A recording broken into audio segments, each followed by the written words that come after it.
Kamu kok pakai tutup mukamu kenapa? Intel kamu, bukan? Pakai kacamata gelap, ini ditutup, apa sih masalahnya itu? Apa kamu takut kena flu? Gak apa-apa. Kena flu dari rakyat gak apa-apa.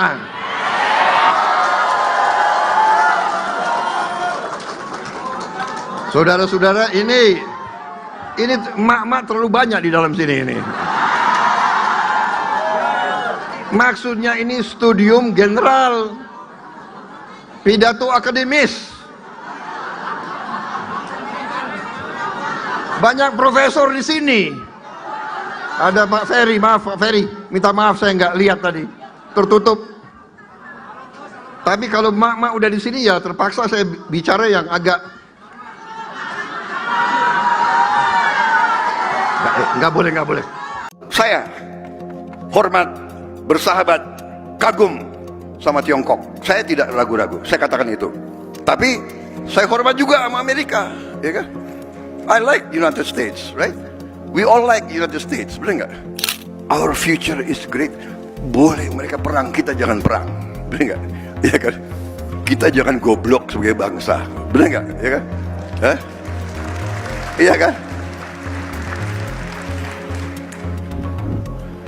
When they want us untuk kesini, yes, I respect you, but I cannot join you. I respect you because I'm friends with him also. Ya kan? Jadi we respect Europe, we respect everybody. Itu kelebihan Indonesia. Tradisi kita non-blok. Itu kita terima kasih sama Bung Karno, Bung Hatta, Syahrir, pendiri-pendiri. Saya sangat optimis. Kekayaan kita luar biasa. Jadi sebagai pengusaha saya kira kita concern, kita sadar bahwa ada ajaran-ajaran kebenaran sejarah. Yang satu yang kita harus pegang teguh, ajaran dari sejarah, there can be no prosperity without peace. Tidak mungkin ada kemakmuran tanpa perdamaian. Ini sangat fundamental. Ini ilmu dagang yang paling elementer. Tidak bisa ibu-ibu ke pasar jualan kalau ada kekacauan, kalau ada kerusuhan, kalau ada ketidakstabilan. Saya kira kita menyadari itu semua. Jadi hubungan antara stabilitas dengan kemakmuran sangat erat. Sehingga siapapun yang mau mimpin bangsa ini harus tujuannya adalah selalu menjaga ketenangan, menjaga kesejukan, menjaga iklim perdamaian.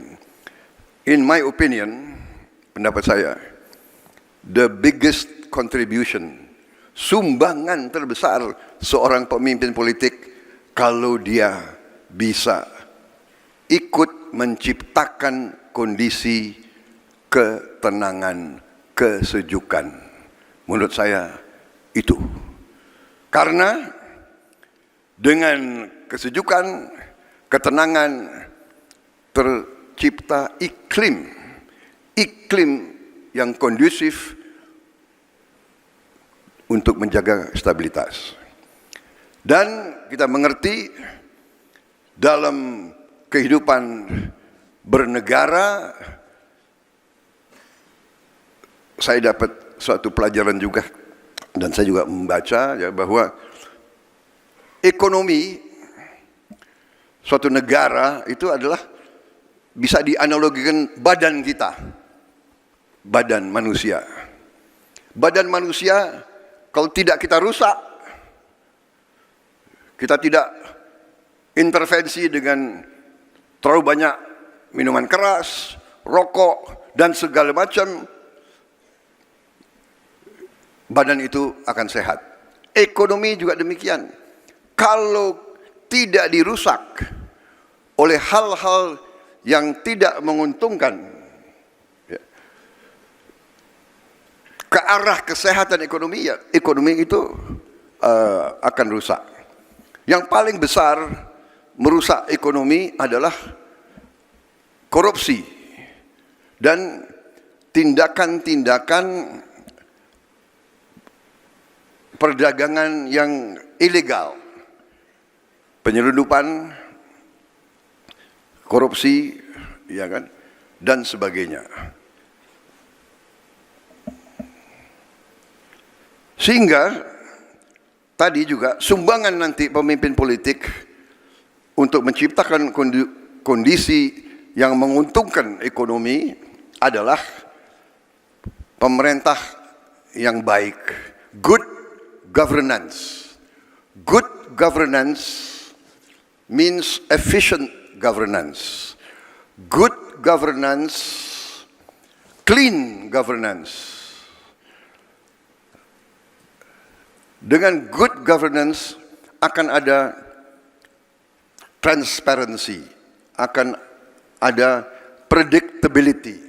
Saya kira sebagai pengusaha ingin lihat situasi predictable. Melihat yang sudah dihasilkan oleh Presiden Joko Widodo dan presiden-presiden sebelumnya. Ini menjadi fondasi bagi kita sehingga kita bisa membangun ke depan. Kita bisa membangun ke depan. Saya, mungkin saudara nanti bisa pelajari di buku itu, saya optimis bahwa pertumbuhan kita, sasaran bagi saya harus mencapai pertumbuhan 8% minimum. 8% minimum.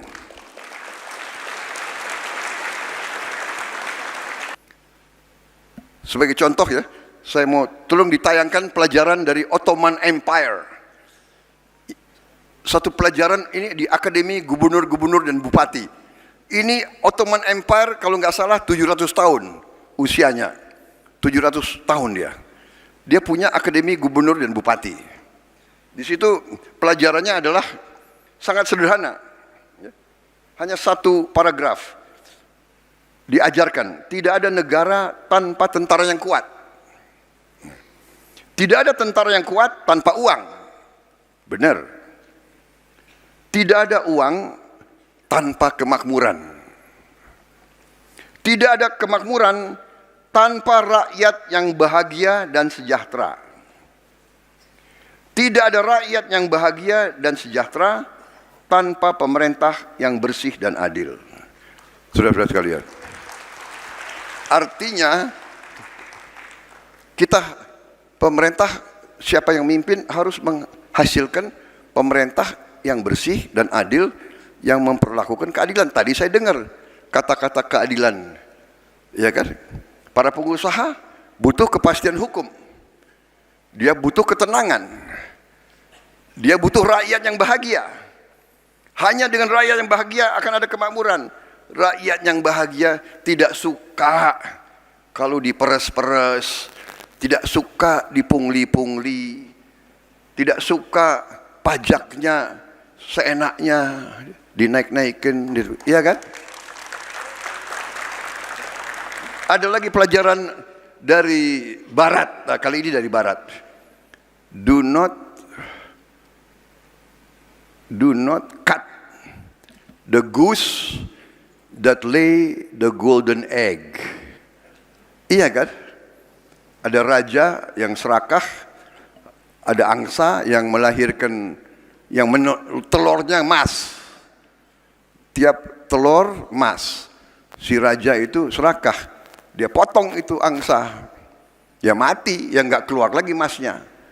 Jadi saudara-saudara, pendekatan saya adalah, pemahaman saya dari pelajaran itu adalah, para pengusaha, para entrepreneurs adalah the goose that lay the golden egg.